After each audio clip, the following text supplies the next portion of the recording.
ஓம் ஸ்ரீ சாய்ராம்.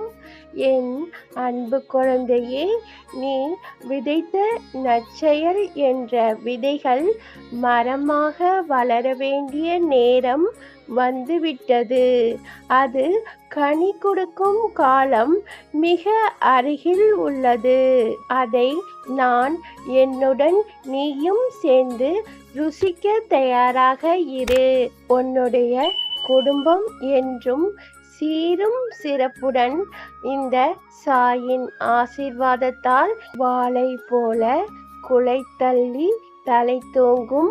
என் அன்பு தங்கமே, உன் துயரங்களை நான் சுமக்கிறேன். என்னை மீறி எதுவும் நடக்காது. நல்லதையே நடத்துவேன். என் அன்பு தங்கமே. ஜெய் சாய்ராம். அல்லாஹ் மாலிக்.